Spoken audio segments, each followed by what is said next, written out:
नमस्कार, aware India educated channel में आपका स्वागत है। आज मैं कोशिश करूंगा कि chapter 1 10th class real numbers वास्तविक संख्याएं इसको कवर करूं। कोरोना के कारण पूरे देश की जो स्थिति है, इस कारण से सभी अपने अपने घरों में ही रहे और हमारी यहाँ कोशिश चल रही है कि हम यहाँ पे खाना एक्चुअली लोगों का डिस्ट्रीब्यूशन भी कर रहे हैं। तो समय के अभाव के कारण मैंने जैसा वादा किया था कि बहुत जल्दी ही करूँगा, इसलिए डिले हुआ, इसके लिए माफ़ी चाहूँगा। लेकिन आज मैं कोशिश करूँगा कि चैप्टर 1 को पूरा ही कंप्लीट कर दूँ। इस चैप्टर 1 रियल नंबर्स वास्तविक संख्याएं, ये जो है बेसिक वालों के लिए इसमें 4 क्वेश्चंस आते हैं, जिसमें से 1 मार्क्स के 3 क्वेश्चंस आते हैं और एक क्वेश्चन 3 नंबर का आता है, यानी कि टोटल उनके 6 मार्क्स का है। जबकि स्टैंडर्ड वालों का ये 1 मार्क्स का है। 3 नंबर के क्वेश्चन, एक नंबर के 3 क्वेश्चन होते हैं, एक 2 नंबर का होता है और एक क्वेश्चन उनका 3 नंबर का होता है, यानी कि 2 नंबर का एक क्वेश्चन एक्स्ट्रा आएगा स्टैंडर्ड वालों का, यानी कि 8 मार्क्स का। ये मैं बताऊं कि एग्जामिनेशन पॉइंट ऑफ व्यू से बहुत ही ज़्यादा ये इंपॉर्टेंट चैप्टर है और बहुत ही ज़्यादा ईजी भी है।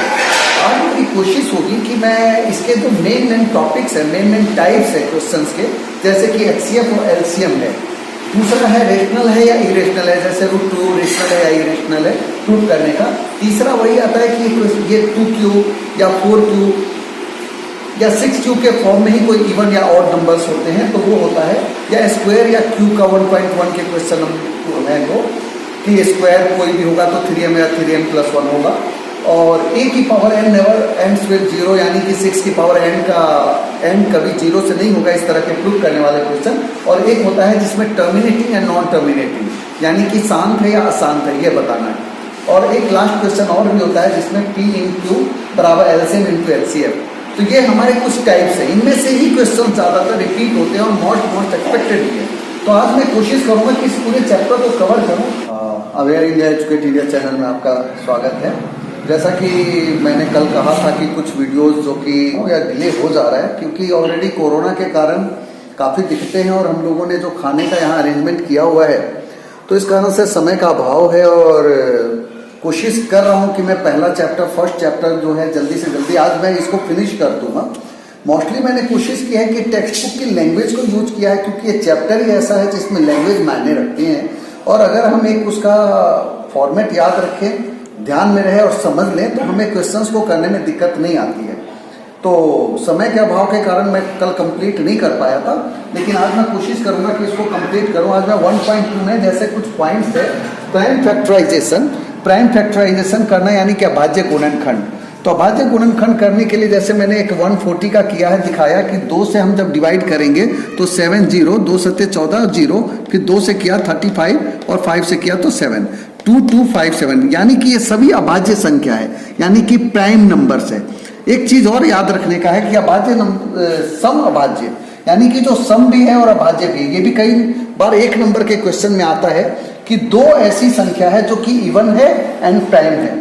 तो हमें ध्यान में रखते हुए कि अब जैसे मान लेते हैं 26 और 91, अब मुझे अगर इसका मैं प्राइम फैक्टराइजेशन मेथड से LCM और HCF दोनों निकालूं, तो देखिए 26 को जब मैं करूंगा तो ये क्या होगा, 2 और 13 किया 1, यानी कि 2 × 13।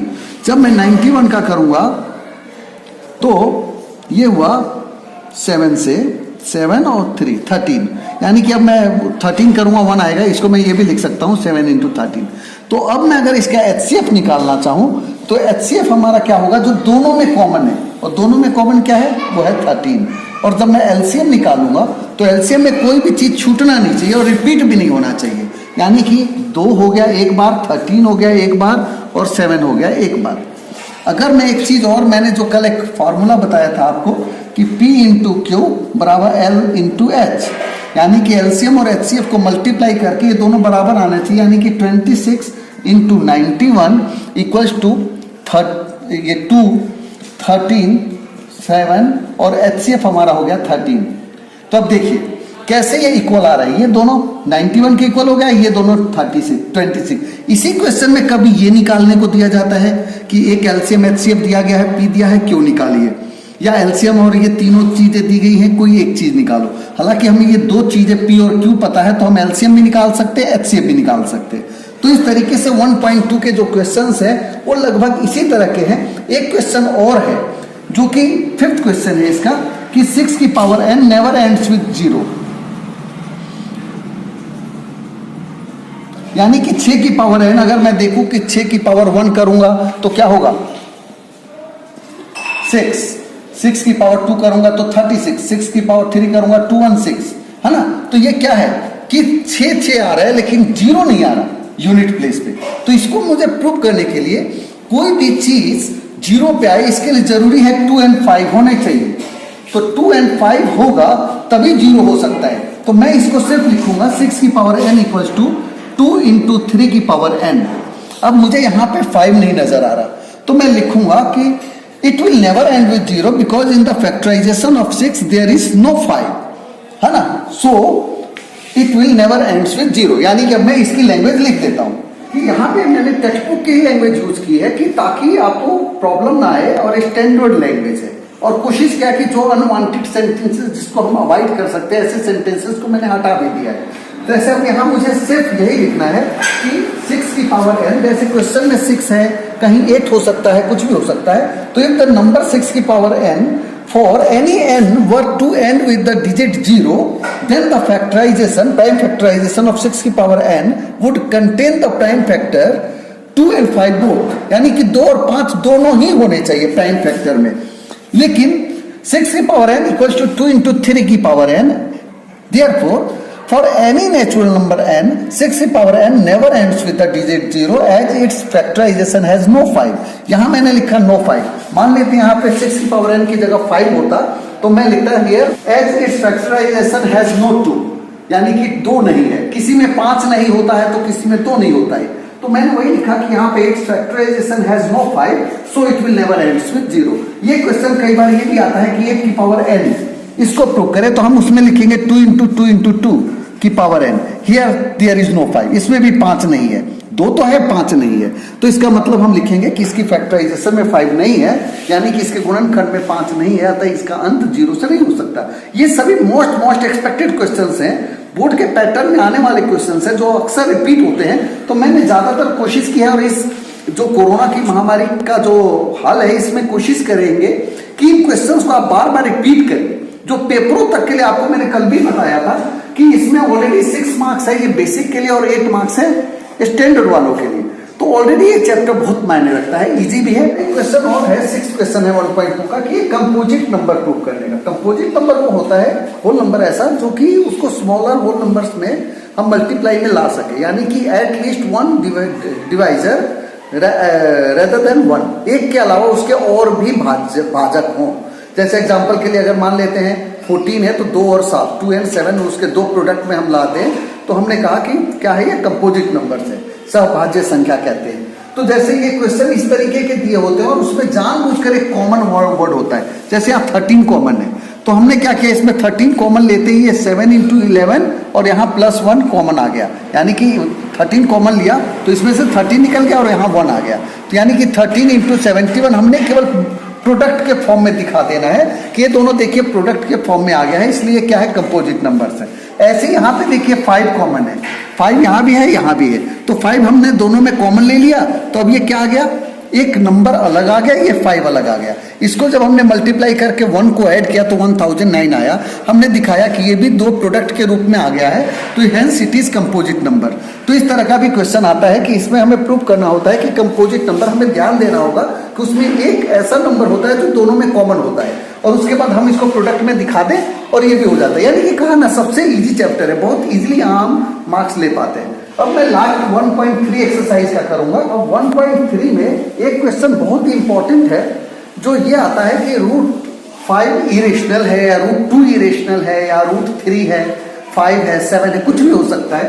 तो मैंने भी एक ऐसी लैंग्वेज का यूज किया है, केवल आपको अगर उसमें चेंज करना होगा तो केवल ये जो खाली जगह है इसको चेंज करना पड़ेगा, है ना। अब देखिए क्या है, पहले क्या किया कि let us assume to the contrary that √5 is rational number. सबसे पहले ये मान लिया कि √5 रेशनल, ये रेशनल नहीं है तो ठीक है, पहले हमने माना कि रेशनल नहीं है, रेशनल है यानी कि अपरिमेय नहीं है, तो हमने माना कि चलो एक परिमेय संख्या है।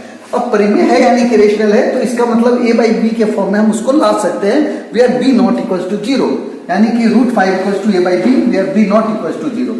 अभी हमने कैची गुणा किया, क्रॉस मल्टीप्लाई, तो क्या हुआ √5b equals to a हो गया। अब हमने स्क्वायरिंग ऑन बोथ साइड, यानी कि दोनों तरफ वर्क करने पर, दोनों तरफ वर्क करेंगे तो क्या होगा, 5b² equals to a square, है ना। अब 5b² यानी कि a स्क्वायर, यानी कि a स्क्वायर जो है वो 5 का ऑलरेडी इसका डिविजिबल 5 से है, यानी कि 5 इसके साथ है b स्क्वायर के, तो इसलिए इसका मतलब क्या है कि जो a स्क्वायर है उसका 5 एज अ फैक्टर है, यानी कि 5 उससे बिल्कुल डिविजिबल है। अब इसी तरह a स्क्वायर अगर 5 से डिविजिबल है तो a भी डिविजिबल है, यानी कि a भी भाज्य है 5 से। अब हमने कहा कि अगर a 5 से भाज्य है तो a बराबर 5c ले लिया, a और b हम ऑलरेडी यूज कर चुके हैं तो हमने उसको 5c ले लिया। 5c लिया तो हमने स्क्वायर किया, a स्क्वायर 25c स्क्वायर हो गया। अब a स्क्वायर की वैल्यू क्या है, ये a स्क्वायर की वैल्यू हमारी है 5b स्क्वायर, वो हमने यहां यूज कर लिया। तो ये क्या हुआ, 25c स्क्वायर हो गया, b square equals to 5c square हो गया। तो b square equals to 5c square होने का मतलब है कि b स्क्वायर भी डिविजिबल है 5 से, यानी कि b स्क्वायर 5 से डिविजिबल है तो b भी डिविजिबल है।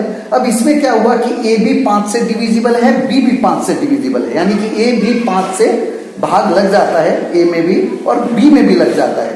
तो इसका मतलब क्या हुआ कि a और b दोनों का एक 5 कॉमन फैक्टर है, यानी कि 5 एक कॉमन फैक्टर है, यानी कि 5 दोनों का ही गुणनखंड है।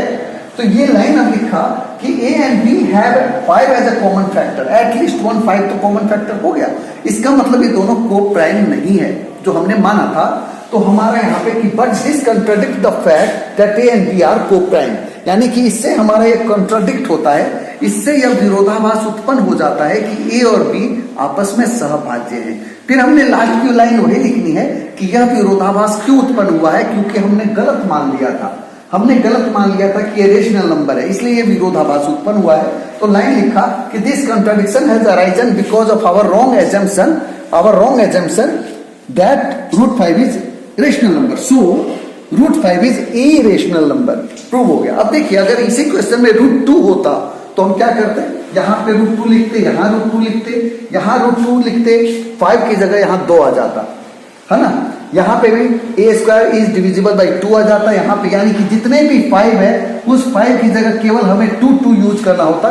यहाँ पे a इक्वल्स टू 2c होता तो यहाँ 4c स्क्वायर हो जाता, 2 का स्क्वायर 4 हो जाता। तो ये कट के फिर यहाँ पे 2 आ जाता, फिर यहाँ पे फिर 2 आ जाता यहाँ पे, यानी कि जितनी भी जगह 5 है, अगर क्वेश्चन में रूट 2 है तो उसकी जगह 5 की जगह 2, रूट 3 है तो 5 की जगह 3 वो यूज करेंगे। और आपका ये क्वेश्चन, ये मैंने जितने क्वेश्चंस किए हैं ये मोस्ट एक्सपेक्टेड क्वेश्चन है। अगर शुरुआत से आप इसकी तैयारी में लगे रहे तो आपके एटलीस्ट 6 मार्क्स आप यहाँ ले सकते हैं, स्टैंडर्ड वाले 8 मार्क्स ले सकते हैं। मैंने पहले बताया था कि 3 क्वेश्चंस तो आपके एक नंबर के आते हैं, तो एक नंबर के क्वेश्चंस आने के लिए तो मैंने प्राइम फैक्टराइजेशन हो गया, HCF एलसीएम हो गया, है ना, या ये बताने को कि ये रेशनल है या इरेशनल है, ये हो गया। और एक लास्ट हमारा 1.4 का टर्मिनेटिंग है कि नॉन टर्मिनेटिंग है। तो जो टर्मिनेटिंग होता है उसके पट्टे में 2 and 5 होना अनिवार्य है। यही क्वेश्चन अगर मान लेते हैं 3 + 2 रूट 5 है तो इसको भी हमने a/b लिखना है। फिर मैंने एक इरेशनल को अलग करना है, यानी कि 2 रूट 5 इक्वल्स टू a/b -3 कर देना है। रूट 5 इक्वल्स टू क्या हो जाएगा, b हमारा एलसीएम हो जाएगा, a - 3b हो जाएगा, और ये 2 है तो root 5 equals to a - 3b/2b हो जाएगा। अब हमने क्या कहा, ये इरेशनल है और ये क्या है, रेशनल है, p/q। तो ये पॉसिबल नहीं है, तो हम कहेंगे कि ये एक इरेशनल नंबर है। यानी कि इस तरह के भी क्वेश्चंस आते हैं जो ज़्यादा इजी होते हैं, जो कि ये थोड़ा सा फिर भी लेंथी है जबकि ये ज़्यादा इजी है। इसमें भी हमें लाइनें वही लिखनी है कि लेट अस अज्यूम, पहली लाइन वही लिखेंगे कि ये क्या है, रेशनल नंबर है। फिर हम इसको, ये अगली लाइन में हमारा ये आएगा कि equals to a/b, b not equals to 0, same to same लिखेंगे। फिर इसके बाद मुझे ये इसको एक्सप्लेन करना है, इसको मतलब एक तरफ मुझे और परिमेय संख्या लाना है, एक तरफ परिमेय लाना है, और दोनों बराबर नहीं हो सकते, ये दोनों दिखा देना है कि ये दोनों बराबर नहीं हो सकते। यानी कि हम फिर लास्ट की लाइन वही लिखेंगे कि ये कंट्राडिक्शन इसलिए आया है क्योंकि हमने गलत एज्यूम कर लिया है। तो गलत एज्यूम्पशन के कारण ही ये गलत आया है, इसलिए हमारा ये इरेशनल नंबर है। ठीक है, तो मुझे लगता है कि अब ये आप कर सकते हैं। और इसका टर्मिनेटिंग नॉन टर्मिनेटिंग का बताइए आपको कि बटे में अगर 2 and 5 नहीं है, या अगर आप 3 and 7 देख लें तो समझ जाइए कि वो नॉन टर्मिनेटिंग है। टर्मिनेटिंग होगा तो 2 and 5 के फैक्टर में आ जाना चाहिए नीचे, तो उसको हम लाकर उसको कर सकते हैं। 1.4 में हमें ये चेक करना है, बताना है, तो कुछ क्वेश्चंस उसके हैं। कभी मैं एडिशनल इसका जो ऐड ऑन करूंगा तो उसमें मैं कवर करा दूंगा। उम्मीद है कि आप इस चैप्टर को कवर कर पाएंगे, और कोई भी क्वेश्चन आपसे रह जाता है तो आप कमेंट बॉक्स में कमेंट करिए। मेरे साथ आज ओमेर जी हैं, ये खाना बनवाने में से लेकर बांटने से लेकर सभी चीज़ों में हमारा सहयोग करते हैं, और aware India educate India channel की तरफ से मैं इनका बहुत बहुत थैंक्स करता हूं। इनकी बदौलत अभी मैंने वीडियो ये शूट किया है और आप तक पहुंचाने की कोशिश की है, ताकि आपके समय को आप बर्बाद ना करें इन टाइम्स में, जो कि कोरोना में ये मत सोचे कि हमारी छुट्टियां हो गई है, मजे आ गए हैं। आप इसको पढ़ाई में यूटिलाइज करें, पढ़ाई में टाइम लगाएं ज़्यादा से ज़्यादा अपने टाइम को, क्योंकि आप खेलने भी नहीं जा सकते हैं, तो आपके ज़्यादा से ज़्यादा टाइम पढ़ाई में लगाएं। इसी उम्मीद के साथ अवेयर इंडिया एजुकेट इंडिया कोशिश करता है कि आगे आप तक चैप्टर्स के साइंस और एसएसटी पे भी काम चल रहा है, और मैथ्स के भी सिलेबस आप तक पहुंचाने का प्रयास करूंगा। अगर आपको ये हमारी पहल पसंद आती है तो आप इसको सभी बच्चों तक पहुंचाने का प्रयास करें, ताकि किसी भी बच्चे की पढ़ाई का नुकसान ना हो। Thank you.